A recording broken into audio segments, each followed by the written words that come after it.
The deep woods can hold many dark secrets. It's a place people go away to escape, or for others, to hide. Some woods are so vast and dense that once you go in, you're not coming out very easily, that is. It's just you and the inhabitants of the forest from here on out. So today on Top 5 Scary Videos, we've compiled a list of some of the scariest encounters in the deep depths of the forest, with our list of the top 5 scariest encounters in the woods. Before we begin, be sure to stick around until the end of the video where I'll be responding to some of your comments. Let's jump in. In at 5, Knock Knock. Uploaded to Thought Catalog by Shadow Handler, this user tells the story of the time they were staying in a small cabin with their friend and dad in the Idaho wilderness. It was an isolated area about 50 miles away from the nearest town and 2 miles away from a logging road. It was around midnight one night. The author and friend had been messing around in their bunks, laughing and joking before trying to go to sleep. They turned off their lantern, but not long after they heard something scraping across the door. They both got up, confirming they heard the same thing. Then someone started knocking.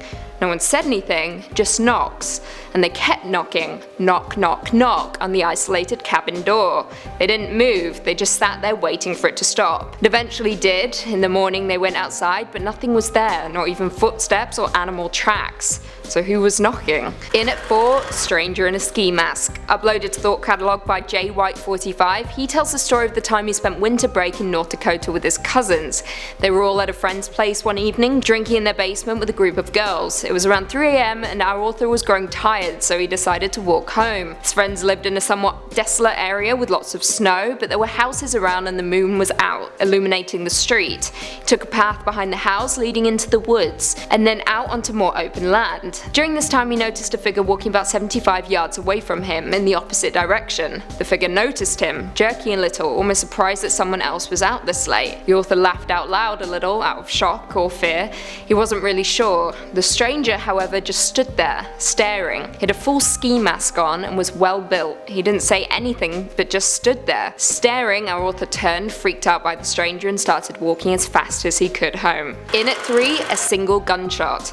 Uploaded to Thought Catalog by Verdict US, he tells the story of a time he went camping for 3 months with a couple of friends in Northern California. They were way out in the wilderness before they began to head south. It was getting dark, so they set up camp just a few miles outside of a small town that had just a gas station, post office, and a bar. The group went to sleep, but were awoken abruptly in the middle of the night when they heard screaming coming from the town nearby. They could hear arguing as well, but figured it was far enough away that they didn't need to worry. However, that was when they heard the piercing sound of a single gunshot, followed by absolute silence. The friends stared at each other, not quite knowing what to say. Eventually, they all went back to their tents and tried to get some sleep, although I imagine that was near impossible. In at 2, The Whistling Marine. Uploaded to Thought Catalog by the Kiesler, he tells the story of a time he went on a road trip from BC to San Diego with his girlfriend. They stopped at a campsite just outside of Crescent City, California, planning to set up camp and get some sleep. As they drove through, they noticed it was relatively empty. There were even a few scattered tents around the campground, but no person in sight. Not thinking too much of it, the couple decided to have an early night, starting a fire and cooking up some food.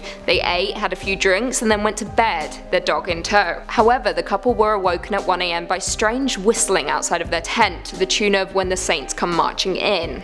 Odd choice. Not long after, the whistling turned into chants. I quote, "When you sleep here, you disrespect me, and when you disrespect me, you disrespect the US Marines." The chanter began getting increasingly more aggressive, so the couple decided to make a move. They unzipped their tent slowly to try and gauge where the stranger was. He was nowhere in sight. The couple quickly packed up all their stuff and hopped in their truck, driving to the nearest motel. The next morning, they returned to the campsite to grab their remaining things they left behind. As they did, they spotted a family close by who told them the whistling and chanting had gone on for another 2 to 3 hours after they had left, and that it was the scariest thing they had ever experienced. And finally, in at number 1, Conversation with a Serial Killer. Uploaded to Thought Catalog by Dr. Jim Danger, he tells the story of a time when he was 18 and took a road trip with a few friends to a national forest near Tallahassee, Florida. They drove away deep into the woods, planning on camping out and drinking some beer.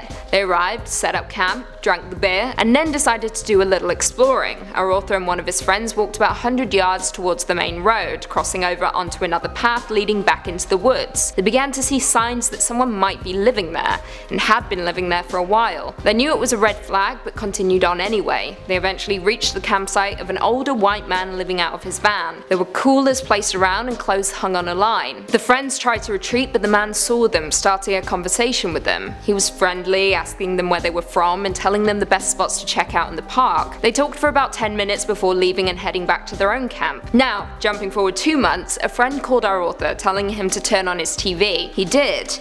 The TV showed an old man with a van. Yep, the very same one from the campsite. His name was Gary Michael Hilton, and he had been convicted of at least 4 murders, one murder taking place at the same campsite they visited not long after they had left. Freaked out, he called the cops, who put him in touch with the FBI. The 2 friends were flown down to take investigators to the campsite. They found out much later on that the FBI discovered partially destroyed human fingers in an area not far from the site. Well, there we have it. Did these encounters scare you? Were there any that we missed?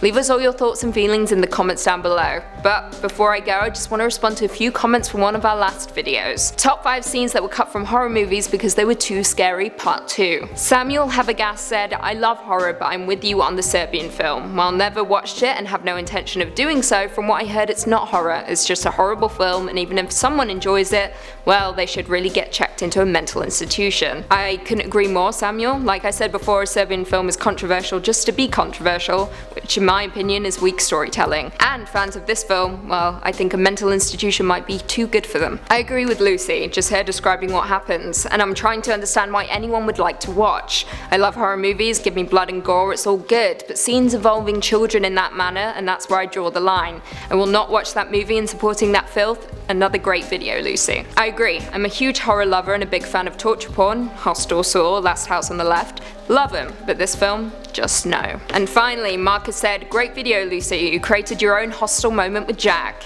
That I did. I took one for the team. If you have no idea what I'm talking about, I'll just play a little bit for you now. Wait, Lucy, what are you doing here? Lucy! It's you and I now, the way it was always meant to be. If you haven't already, be sure to give this video a big thumbs up, subscribe and turn on notifications so you never miss another scary vid. And until next time, see you later.